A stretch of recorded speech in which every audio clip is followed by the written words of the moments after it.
Bonjour, c'est Stéphanie et bienvenue dans ce nouveau tutoriel avec Data Driven Strategy.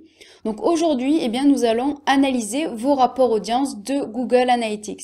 Alors, vos rapports audience, vous pouvez les trouver ici. Donc vous avez 4 catégories de rapports et nous allons focaliser notre attention sur les rapports audience de Google Analytics. Donc si vous ouvrez la catégorie, vous pouvez voir que vous avez de nombreux rapports. En ouvrant Google Analytics, vous tomberez sur la vue d'ensemble de la catégorie audience, mais vous avez de nombreux autres rapports, par exemple données démographiques. Ici, voilà, vous avez de nombreux rapports. Et donc, c'est ce que nous allons explorer dans ce tutoriel. Et donc, ces rapports, ils sont très intéressants puisqu'ils vont vous permettre de répondre aux questions suivantes. Qui sont mes visiteurs et quelles sont leurs caractéristiques? Alors ça va vous permettre vraiment de vous donner des pistes d'optimisation, d'exploration et voilà pour optimiser votre site internet mais aussi votre stratégie marketing.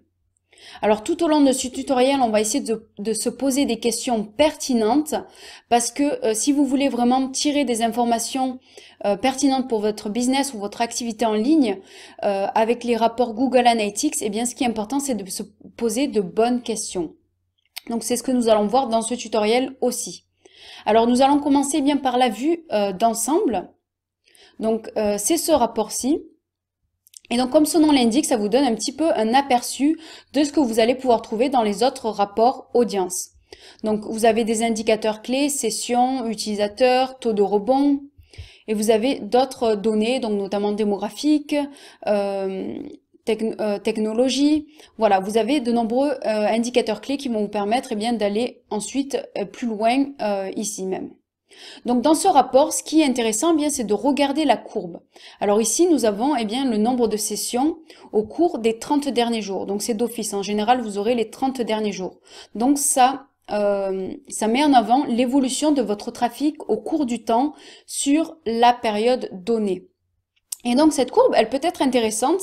Et donc on va voir pourquoi. Ici, j'ai noté quelques questions pertinentes à se poser. Notamment, y a-t-il des tendances? Y a-t-il des saisonnalités? Y a-t-il des hausses ou des baisses de trafic inhabituelles? Quelle période serait pertinente de comparer pour évaluer l'évolution de mon trafic? Et donc oui, voilà, ça peut vous donner des indications. Si vous avez une hausse ou une baisse de trafic inhabituelle, par exemple, vous pouvez vous poser la question, mais qu'est-ce qui s'est passé? Est-ce que, par exemple, j'ai envoyé un email qui m'a généré beaucoup de trafic? Est-ce que j'ai eu un problème sur mon site internet? Voilà, donc vous pouvez vraiment suivre au cours du temps ce trafic pour évaluer ce qui va ou ce qui ne va pas sur votre site internet. Ensuite, ce qui est intéressant aussi, c'est de comparer deux périodes. Alors attention, on ne compare pas deux périodes qui ne sont pas comparables. Par exemple, si vous avez de grandes saisonnalités au cours de l'année, il ne sera pas judicieux de comparer 2 mois qui n'ont rien à voir. Par exemple, au mois de juillet, avec un trafic très bas par rapport à votre activité comparé à un mois de septembre très haut, voilà, ce n'est pas nécessaire de les comparer si c'est typique de votre activité. Voilà, donc là, par exemple, ce serait plus intéressant de comparer une année sur l'autre. Voilà, donc tout dépend de votre activité, de ce qui est comparable. Donc ici, pour donner un exemple, nous allons comparer le mois de décembre 2016 comparé à la période précédente. Donc nous allons appliquer période donc du mois de décembre comparé au mois de novembre 2016. Donc ici, comme vous pouvez le voir, le mois de décembre, c'est la courbe bleue et le mois de novembre, c'est la courbe orange. Donc nous voyons ici, nous avons quelques petites hausses, baisses de trafic qui n'est pas non plus très inhabituel pour le site internet, mais là, à la fin du mois, on voit que le mois de novembre est constant ou plutôt un petit peu en hausse, alors que le mois de décembre est en baisse. Bon, dans notre cas, c'est évident, c'est dû au fait de fin d'année par rapport à notre business. Mais si vous aviez eu ceci pour un mois qui est normalement habituel, où il n'y a pas vraiment d'événements un petit peu différents, vous pourrez vous poser la question, pourquoi j'ai eu une baisse de trafic? Ensuite, ce qui est intéressant, donc vous avez la comparaison qui se traduit aussi sur les différents indicateurs clés, pardon. Donc ici, par exemple, vous avez la comparaison du nombre de sessions en ratio. Donc vous avez la comparaison en ratio ici. Et donc on voit, eh bien, ça ne nous étonne pas, eh bien, il y a une baisse du nombre de sessions, une baisse du nombre d'utilisateurs, de pages vues. Donc ça ne nous étonne pas. Mais ce qu'on peut voir, eh bien, notamment les chiffres en vert, c'est que le nombre de pages par session a augmenté. Donc 32%, ce n'est pas négligeable.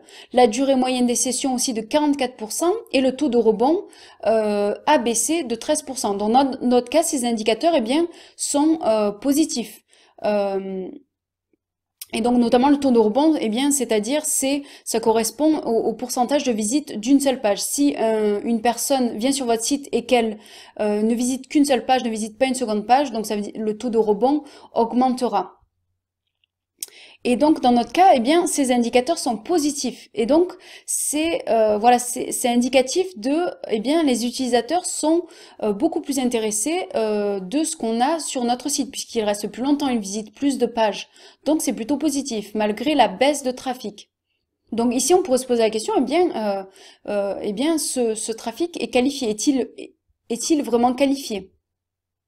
Donc ici, le nombre de visiteurs connus, donc c'est-à-dire des visiteurs qui sont déjà venus sur votre site et qui reviennent sur votre site, comparé au nombre de nouveaux visiteurs, donc c'est-à-dire des visiteurs qui viennent pour la première fois sur votre site, eh bien, comparé au mois de novembre, le mois de novembre, il y a de nombreux nouveaux visiteurs, alors que le mois de décembre, eh bien, il y a de nombreux visiteurs revenants. Donc ici, on peut se demander, eh bien, est-ce que notre trafic est vraiment plus qualifié, puisqu'apparemment des visiteurs reviennent beaucoup au mois de décembre. Donc là, ça peut nous donner des pistes d'exploration. Est-ce que notre trafic est vraiment plus qualifié? Donc ce qui serait intéressant de voir ici, eh bien, c'est est-ce que notre taux de conversion, donc c'est-à-dire des visiteurs qui font des actions qui sont importantes pour notre business, comme par exemple acheter un produit, s'inscrire à notre newsletter, est-ce que ce taux de conversion est plus élevé en décembre? Voilà, donc ça donne des pistes d'exploration. Alors voilà, nous avons vu donc ce rapport vue d'ensemble qui vont nous permettre d'avoir notamment des pistes d'exploration et ensuite d'aller encore plus loin dans l'analyse de nos données. Ensuite, eh bien, les rapports démographiques. Donc ces rapports vous permettent de connaître l'âge et le genre de vos utilisateurs. Et donc notamment, ça peut être intéressant pour adapter votre stratégie marketing et votre expérience utilisateur de votre site, puisque vous n'aurez pas la même stratégie marketing pour eh bien, des plus de 50 ans que pour des personnes qui ont la vingtaine. Donc ici, si on revient eh bien, sur notre graphique, donc nous allons eh bien, enlever la comparaison, les 30 derniers jours, appliquer. Et donc nous allons eh bien, dans les données démographiques, donc nous allons sur le rapport présentation. Donc nous pouvons voir ici eh bien, que la plupart eh bien, de nos utilisateurs ont entre 25 et 34 ans, donc à peu près 40%. Et ensuite nous avons un petit peu des 18-24 ans, des 35-44 ans, plus d'hommes que de femmes. Donc apparemment notre public est jeune et homme. Donc aussi petite précision ici, ce que vous pouvez faire, eh bien c'est de prendre une période plus large de données, parce que ça vous permet d'avoir une vision plus fiable de vos utilisateurs. Qui sont-ils? Voilà, c'est bien d'avoir une période assez large. Donc si vous pouvez avoir peut-être un an, ça peut être encore plus intéressant. Donc tout dépend aussi de votre activité. Donc ici, oui, donc cela confirme donc les 25-34 ans, un petit peu moins de 18-24 ans et beaucoup d'hommes.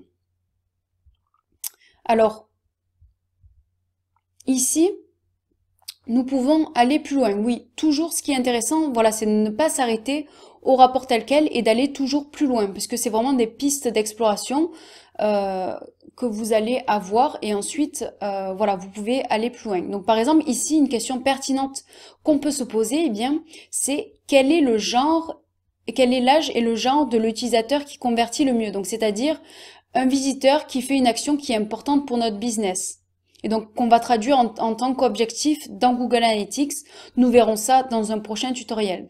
Donc, ici, ce qu'on peut faire, eh bien, c'est d'utiliser une option très intéressante de Google Analytics, c'est d'utiliser la segmentation. Alors, qu'est-ce que la segmentation? Eh bien, c'est de pouvoir créer des sous-catégories de données, notamment qui ont des caractéristiques communes. Donc, notamment des utilisateurs, par exemple, qui ont des caractéristiques communes. Donc, ici, eh bien, nous allons sélectionner un segment et donc ça va être le segment, puisqu'on veut savoir eh bien quels sont l'âge et le genre de nos utilisateurs qui convertissent le mieux. Nous allons sélectionner les sessions avec conversion.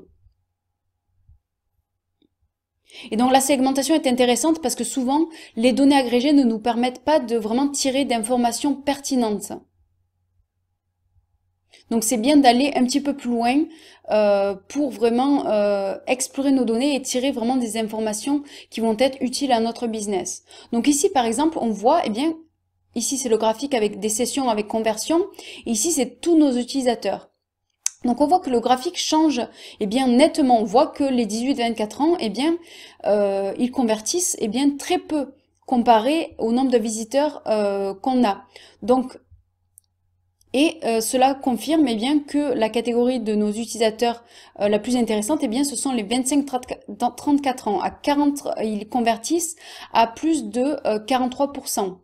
Les 35-44 ans ne sont pas négligeables non plus. Et donc ici, bon, les données sont à peu près similaires pour le genre. Nous avons plus d'hommes que de femmes. Donc ici, vraiment, on peut se dire, eh bien, voilà, notre stratégie marketing, il faut la focaliser sur, eh bien, des hommes qui ont entre 25 et 34 ans et peut-être un petit peu plus. Voilà, donc ça nous donne vraiment des pistes d'optimisation de, eh bien, notre stratégie digitale et marketing. Ensuite, nous allons voir, eh bien, les rapports centres d'intérêt. Alors, les rapports centres d'intérêt vont vous permettre eh bien, de connaître les catégories d'intérêt que vos visiteurs ont en commun. Et donc, ça va vous permettre eh bien, de diriger votre stratégie marketing vers ces marchés liés qui vont vous permettre notamment de faire peut-être des ventes supplémentaires ou croisées. Et donc, la question ici que vous pouvez vous poser, eh bien, c'est quelles sont les catégories d'intérêt de mes visiteurs. Donc, très simple. Donc, nous allons le voir rapidement. Vous pourrez voir sur votre compte Google Analytics. Mais ici, donc vous pouvez voir eh bien, toutes les catégories d'affinités voilà, que vos utilisateurs ont. Donc on va peut-être enlever les sessions avec conversion. Donc ça peut être intéressant aussi de regarder celles qui sont avec conversion, mais là pour simplifier les choses, nous allons l'enlever. Donc voilà, donc vous allez voir les catégories, donc ça peut être intéressant, eh bien peut-être pour créer du contenu eh bien qui est lié à ces catégories d'intérêt, peut-être créer des produits qui vont leur apporter eh bien des bénéfices sur ces catégories d'intérêt. Voilà, vous pouvez être créatif sur ce côté pour eh bien développer votre activité grâce à ces nouvelles informations. Ensuite, eh bien, les rapports géographiques. Donc, ces rapports vont vous permettre de savoir eh bien, où sont localisés vos visiteurs quand ils visitent votre site et quelle langue ils parlent. Donc, c'est la langue qui sera paramétrée dans leur navigateur. Et donc ici, les questions pertinentes sont quels sont vos premiers marchés donc géographiques en termes d'utilisateurs et de sessions? Y a-t-il des lieux géographiques qui ont un taux de conversion supérieur à la moyenne? Donc ça peut être intéressant de voir par exemple s'il y a eh bien des lieux géographiques qui ont un taux de conversion vraiment très supérieur, mais dont vous n'avez pas focalisé votre attention, que vous n'avez pas développé. Peut-être que vous avez peu de visiteurs, mais qu'ils convertissent beaucoup. Donc ça peut être intéressant eh bien, de vous poser la question, est-ce que j'ai intérêt à développer mon business sur ces lieux géographiques? Alors, nous allons voir les données géographiques. Nous allons commencer par les langues. Donc ici, bien, nous pouvons voir en termes de sessions, nos visiteurs sont en grande majorité bien, anglophones. Ensuite, donc je vais zoomer un petit peu, voilà, pour qu'on puisse voir tout le tableau. Donc ici, en termes de sessions, eh bien, on voit qu'on a beaucoup plus de visiteurs anglophones. Ensuite, en termes de chiffre d'affaires, eh bien, c'est aussi évident.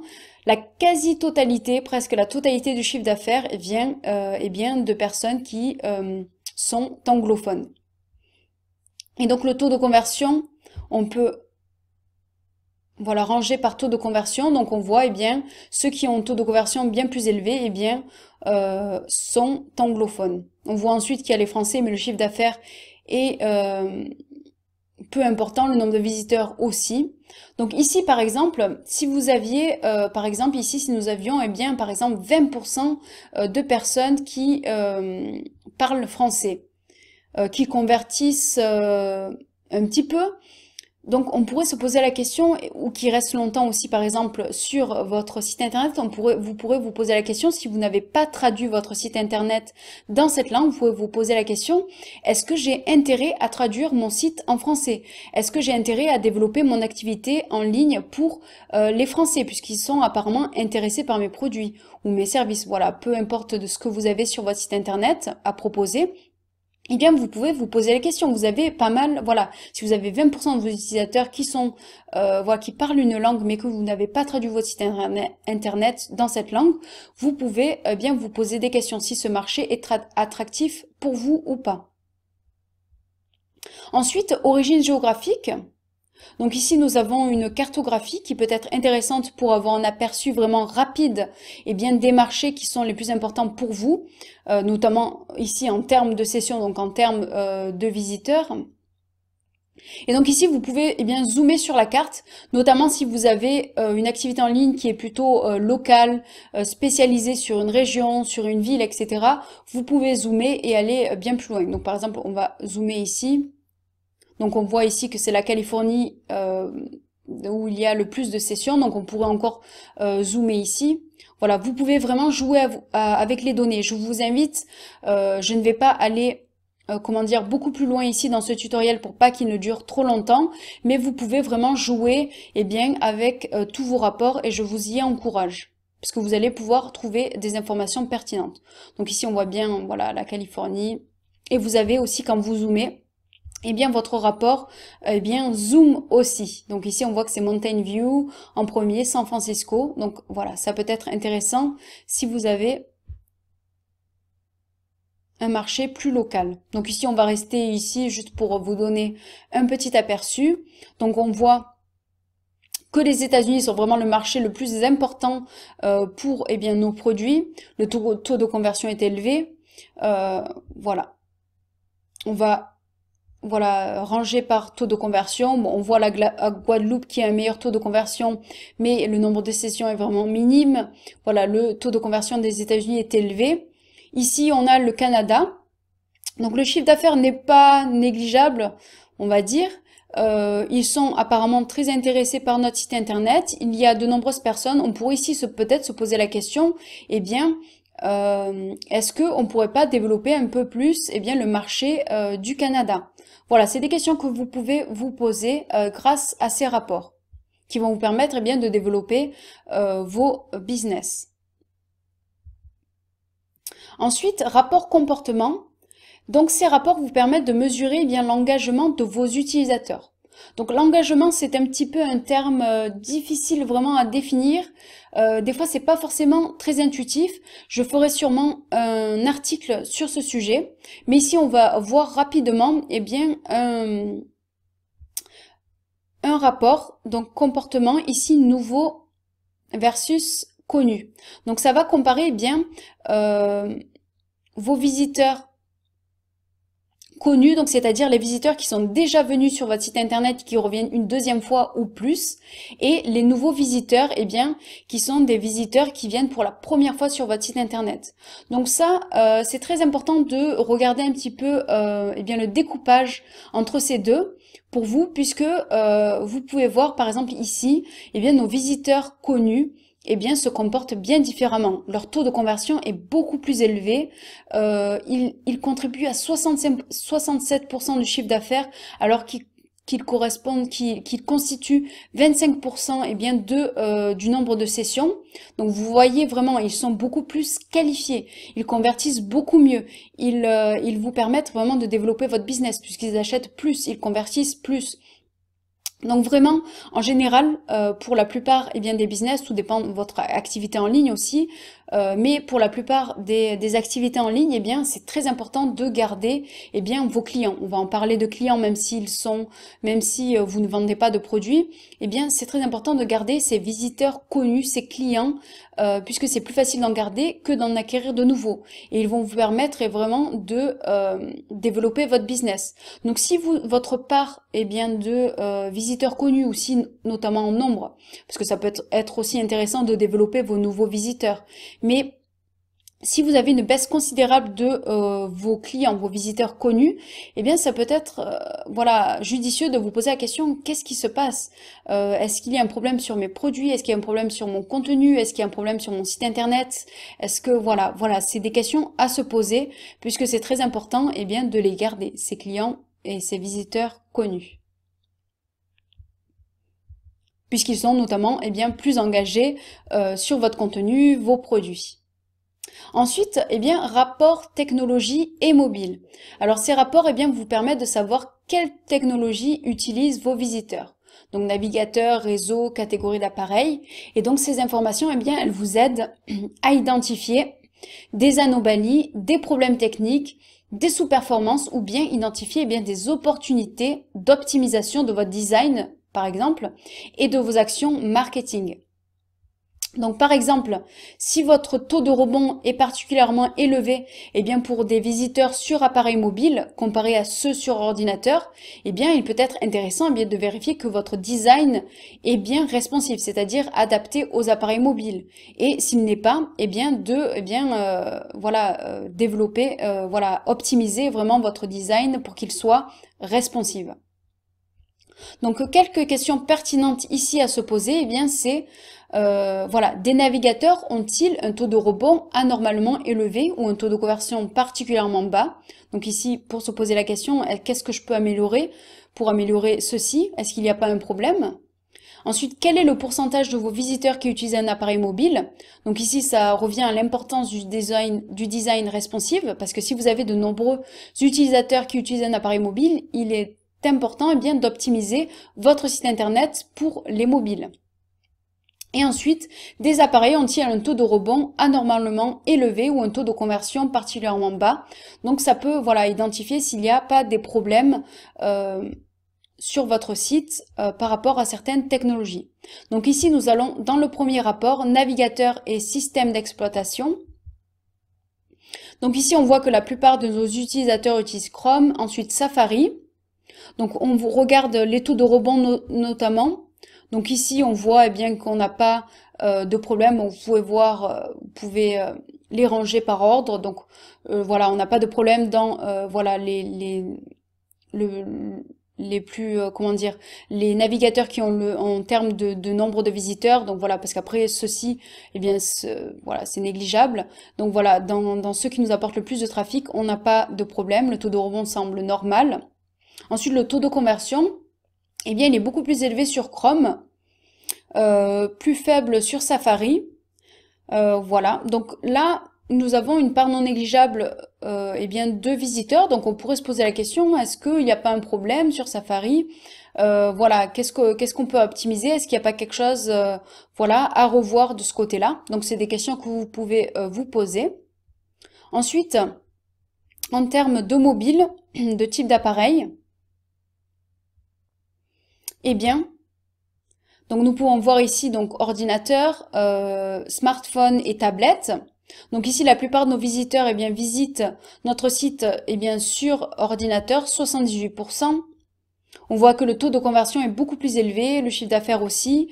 Les taux de rebond sont normaux, donc rien à signaler. Mais ici, par exemple, on pourrait se poser la question, eh bien, le taux de conversion est très faible pour les appareils mobiles, notamment les smartphones et les tablettes. Et on pourrait se demander, eh bien, qu'est-ce qu'on peut faire peut-être pour augmenter ce taux de conversion? Est-ce qu'on a intérêt à dépenser un petit peu pour améliorer notre design ou notre stratégie marketing sur le mobile? Est-ce qu'on a intérêt pour emmener peut-être plus de clients, pour qu'ils convertissent, pour que nos visiteurs convertissent mieux? Donc c'est des questions que vous pouvez vous poser.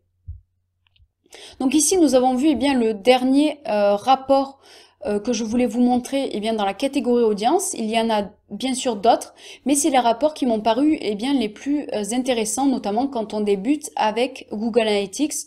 Donc pour vous présenter notamment les données que vous pouvez trouver dans Google Analytics et donc ce que Google Analytics peut vous apporter.